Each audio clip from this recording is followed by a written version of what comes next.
Hello दोस्तों, स्वागत है आपका हमारे यूट्यूब चैनल इंडस्ट्रियल ग्रुप पर। और आज हम बात करने वाले हैं कूलिंग टावर के बारे में। कूलिंग टावर के परफॉर्मेंस पैरामीटर्स कौन कौन से हैं जिसको हम चेक करते हैं अपने कूलिंग टावर की इफेक्टिवनेस को चेक करने के लिए। तो दोस्त, जो भी दोस्त हमारे कूलिंग टावर्स में ऑपरेट करते हैं उनको एक बेसिक नॉलेज हम देने वाले हैं किस तरह से हम कूलिंग टावर की इफेक्टिवनेस को चेक कर सकते हैं। पहले हम कूलिंग टावर के पार्ट्स के बारे में जानेंगे कि कौन कौन से कूलिंग टावर में पार्ट्स होते हैं। उसके बाद हम देखेंगे कौन कौन से परफॉर्मेंस पैरामीटर है जो हमें एनालाइज करने चाहिए हमें कूलिंग टावर ऑपरेट करते समय, जिससे हमारा कूलिंग टावर एक अच्छी परफॉर्मेंस दे। तो बात करते हैं सबसे पहले कूलिंग टावर का सम्प है जिसमें वाटर एक्यूमुलेटेड रहता है, इसको हम जनरली बेसिन या सम्प बोलते हैं।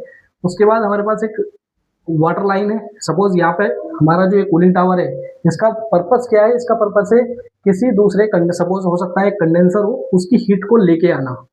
सपोज यहाँ पर ये हमारा पंप लगा हुआ है और यहाँ से ये पंप वाटर जाएगा कूल्ड वाटर, जिसको हम जनरली बोल सकते हैं कोल्ड वाटर, क्योंकि कूलिंग टावर में अपनी हीट ये एयर को देके हीट एयर को चली जाती है और यहाँ से हमारा जो कोल्ड वाटर है वो सम्प में एक्यूमुलेट होता है, इस वो बोलते हैं कोल्ड वाटर। यहाँ से कोल्ड वाटर जाएगा किसी सपोज कंडेंसर में, जहाँ से ये हीट लेगा और अपना टेम्परेचर इंक्रीज करेगा, और इंक्रीज करके कहाँ जाएगा ये वाटर? टॉप में। सपोज मैंने डायरेक्ट कनेक्ट किया है तो ये टॉप से, ये जो पानी की लाइन है, वाटर की लाइन है, ये टॉप से यहाँ पर स्प्रे लगे होंगे। ये है हमारी स्प्रे नोजल, स्प्रे नोजल। यहाँ से ये वाटर जो हमारा कूलिंग टावर के अंदर गया, यहाँ से स्प्रिंकलिंग होके जाएगा हमारे डाउनवर्ड्स कंडीशन में। उस बीच हमारे पास क्या लगे होंगे? यहाँ पे फिन्स लगे होंगे। क्या पर्पस है फिन्स का? फिन्स का जनरली पर्पस ये है कि जो हमारी वाटर की ड्रॉप, वाटर जो आ रहा है टॉप से बॉटम की साइड, जो वाटर आ रहा है उसका टाइम पीरियड को बढ़ाना, मीन्स रिटेंशन टाइम को बढ़ाना, क्योंकि ज्यादा से ज्यादा हमारा जो वाटर है वो एयर के कॉन्टेक्ट में आएगा। एयर कहाँ से आएगी? जनरली इन हमारे जो कूलिंग टावर है वो नेचुरल ड्राफ्ट हो सकता है, इंड्यूस ड्राफ्ट हो सकता है, या फोर्स ड्राफ्ट हो सकता है। सभी केसेस में होता क्या है कि एयर मूव करती है हमारी बॉटम टू टॉप, यहाँ से एयर एंटर करेगी और ऊपर की ओर बढ़ेगी, तो एयर आउट होगी यहाँ से। तो जब ये एयर नीचे से आएगी और ऊपर की तरफ जाती है तो ये एयर इस वाटर के कांटेक्ट में आती है। सपोज वाटर आ रहा है डाउनवर्ड्स और एयर जा रही है अपवर्ड्स, तो इन दिस केस यहाँ पर हमारा इसकी जो शेप होती है जनरली हनीकॉम टाइप के, इस तरह की शेप आपको देखने को मिलेगी। तो यहाँ पर हमारा जो वाटर है वो इस एयर के कांटेक्ट में आता है और यही एयर इस वाटर के टेम्परेचर को ड्रॉप करके इस सम्प में एक्यूमुलेट करती है और ये एयर फाइनली हमारे कूलिंग टावर से बाहर चली जाती है। उसके बाद एक इसमें लगा होता है यहाँ पर टॉप में ड्रिफ्ट एलिमिनेटर।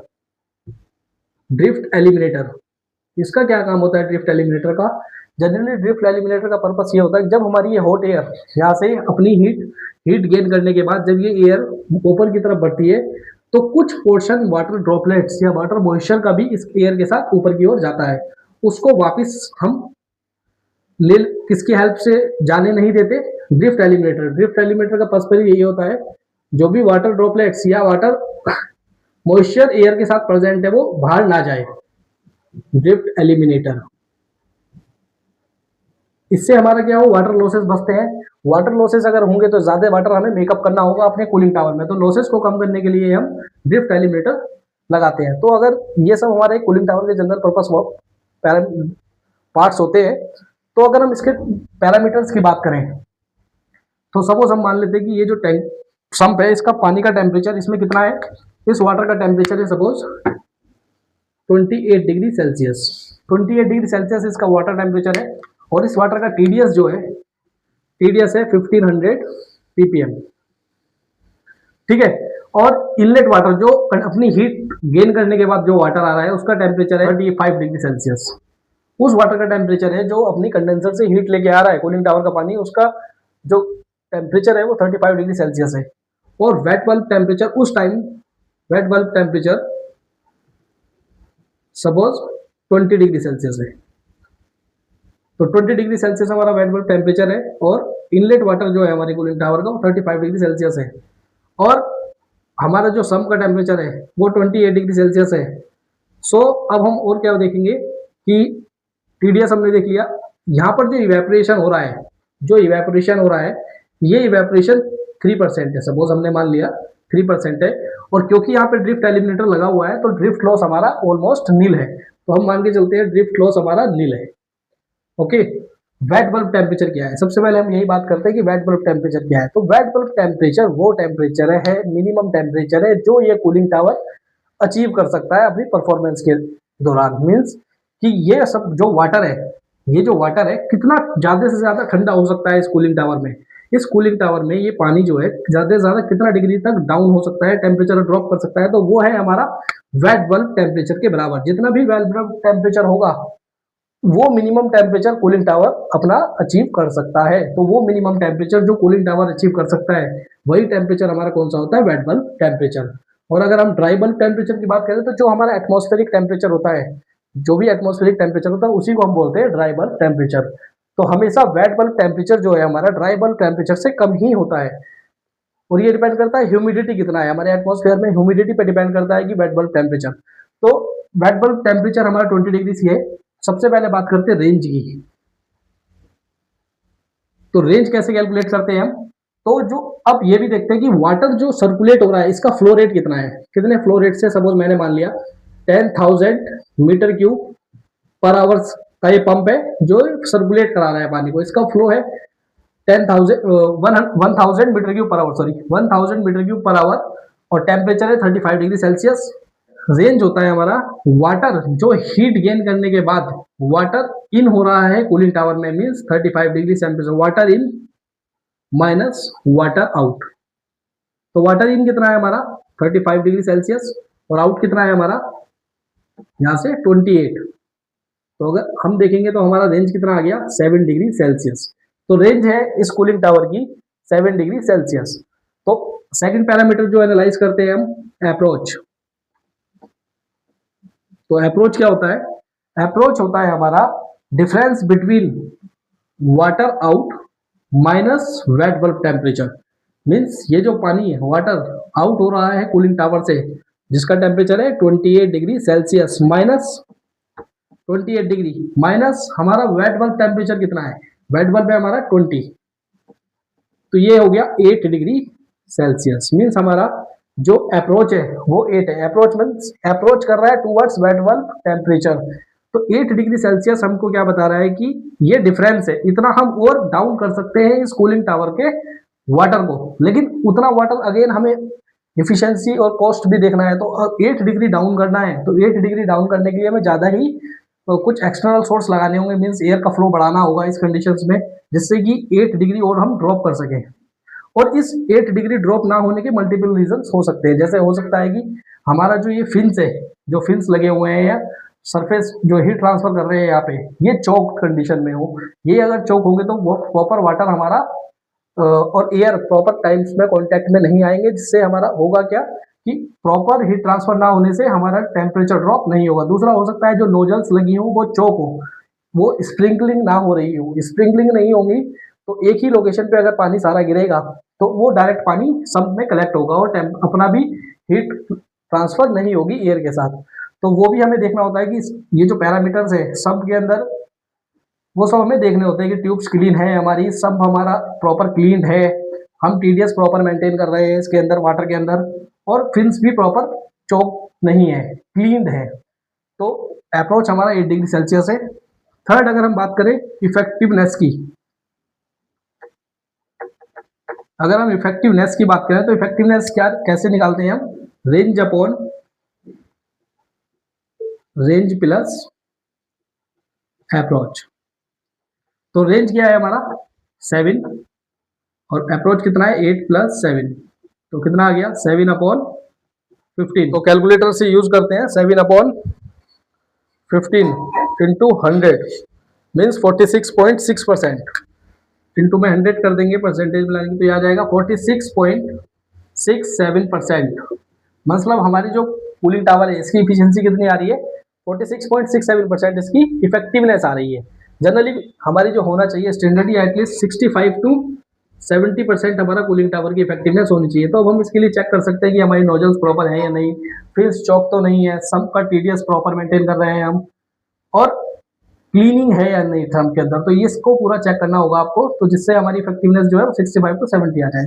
थर्ड हम बात करते हैं हीट लोड की। हीट लोड की बात करें अगर हम, कितना हीट ये रिलीज कर रहा है, तो इसके लिए हमारे पास जो फॉर्मूला है वो है mcp डेल्टा टी।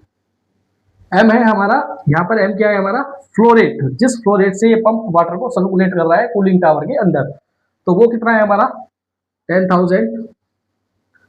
ये है हमारा 10,000 metre cube per hour, but अगर हमें चेंज करना है metre cube to per hour to KG per hour, तो हमें क्या करना होगा 1000 से मल्टीप्लाई करना होगा।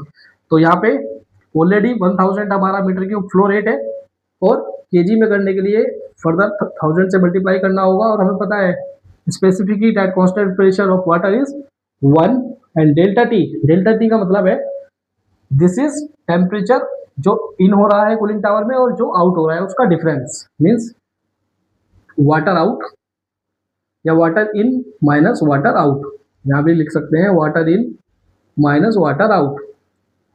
तो यहाँ पे डायरेक्ट लिखते हैं 35 माइनस 28। तो अगर फर्दर इसको हमारे पास ये आ गया 7, इसको हम रेंज भी बोल सकते हैं क्योंकि ये भी रेंज ही है। तो ये आ गया हमारे पास 70 lakh kilo calorie per hour. तो मतलब 70 lakh kilo calorie per our ये रिलीज कर रहा है हीट। हमें इस डिफरेंट यूनिट में अगर कैलकुलेट करना हो, सपोज किलोवाट और टन ऑफ रेफ्रिजरेशन, तो हमें क्या करना होगा, उसके लिए हमारा जो फॉर्मूला होगा वो क्या फॉर्मूला होगा हम यूज करेंगे, that is heat load is equal to M. यहाँ पर एम की जो यूनिट होगी वो होगी केजी पर सेकेंड इंटू सी इंटू डेल्टा टी इंटू 4.186। तो एम इज, हमें भी यहाँ भी एम कैलकुलेट किया था केजी पर आवर में, बट आवर को सेकंड में चेंज करना है तो हमें क्या करना होगा, 1000 हमारा फ्लो रेट है, केजी में कन्वर्ट करने के लिए 1000 से मल्टीप्लाई किया और सेकंड में कन्वर्ट करने के लिए 3600 से डिवाइड करेंगे। सी इज 1 और डेल्टा टी 7 इंटू 4.186। इन सबको जब हम कैंसिल आउट करेंगे और कैलकुलेट करेंगे तो हमारा क्या आंसर आएगा, तो देखते हैं 1000, ये 7 into 4.186 into 10,000 divide by 36 is 8136 kilowatt. But हमें समटाइम्स हमें क्या होता है कि हम उसको टन ऑफ रेफ्रिजरेशन में भी कैलकुलेट करना होता है। तो टन ऑफ रेफ्रिजरेशन से कैलकुलेट करने के लिए हम यहाँ देख सकते हैं heat loss ton of refrigeration. तो इसको करने के लिए हमें जस्ट क्या करना है, यही जो हमने कैलकुलेट किया है heat load in kilo calorie per hour, इसको जस्ट डिवाइड कर देना है 3024 से। 3024 से जब आप इसको डिवाइड करेंगे तो देखिए हमारा क्या आंसर आएगा, 70 लाख डिवाइड बाई 3024। तो ये हमारा आ रहा है आंसर 2314 TR। मीन्स इस कूलिंग टावर का जो टन ऑफ रेफ्रिजरेशन आ रहा है वो आ रहा है 2314 टन ऑफ रेफ्रिजरेशन। अभी इसमें हम बात करने वाले हैं मेकअप वाटर, कितना मेकअप वाटर हमें करना होगा इसमें इस सिस्टम के अकॉर्डिंग। तो मेकअप वाटर कैलकुलेट करने के लिए हमारे पास जनरली क्या होता है, देखो मेकअप वाटर मतलब लॉसेस, जितने हमारा लॉस हुआ उतना ही लॉस के बराबर हमें वाटर मेकअप करना होगा। तो कौन कौन से जनरली लॉसेस होते हैं, ये हमने एक दूसरी वीडियो में बनाया हुआ है कि कूलिंग टावर के लॉसेस कौन कौन से होते हैं। तो दूसरे कौन कौन से लॉसेस है कूलिंग टावर में, जनरली हमारे 3 टाइप्स के लॉस होते हैं कूलिंग टावर में, जिसमें पहला है हमारा evaporation loss, second is drift loss और third one is blow down loss. तो देखिए हमें यहाँ पे क्वेश्चन में ऑलरेडी दिया हुआ है कि हमारा इवेपोरेशन लॉस 3% है, ड्रिफ्ट लॉस नील है, बट ब्लो डाउन लॉस हमें कैलकुलेट करना है। तो ब्लो डाउन लॉस मैं थोड़ा सा इसको इरेज कर रहा हूं। तो ब्लो डाउन लॉस पहले हम कैलकुलेट करेंगे। तो first is blow down loss. क्या होता है blow down loss, blow down loss is equal to percentage of evaporation divide by COC minus 1। अब यहाँ पे देखिए एक चीज आई नहीं, COC साइकिल ऑफ कंसंट्रेशन, इसको हम कैसे कैलकुलेट करते हैं, पहले COC कैलकुलेट करेंगे। COC is equal to TDS of cooling tower water which is 1500 divide by TDS of makeup water, जो वाटर हम इसमें मेकअप कर रहे हैं कूलिंग टावर को वाटर मेंटेन करने के लिए जो वाटर हम इसको दे रहे हैं उसका टीडीएस कितना है, हमने मान लिया सपोज 250 इसका पीपीएम है उसका वाटर का टीडीएस, तो 1500 डिवाइड बाई 250 तो ये आ जाएगा हमारा 6। तो सीओसी कितना आ गया हमारा 6, cycle of concentration is 6। Now percentage of evaporation है 3% डिवाइड बाई सीओसी माइनस 1, तो ये आ गया 3/5 is equal to 0.6%। This is percent, तो ब्लो डाउन लॉस इज 0.6%। तो क्वांटिटी अगर हम बात करें कि कितना वाटर हमें मेकअप करना होगा ब्लो डाउन लॉस को कंपनसेट करने के लिए, तो वो हमारा क्या होगा 0.6% ऑफ सर्कुलेटिंग वाटर। तो वाटर कितना सर्कुलेट कर रहा है हमारा, वाटर सर्कुलेट कर रहा है हमारा 1000 मीटर क्यूब पर आवर।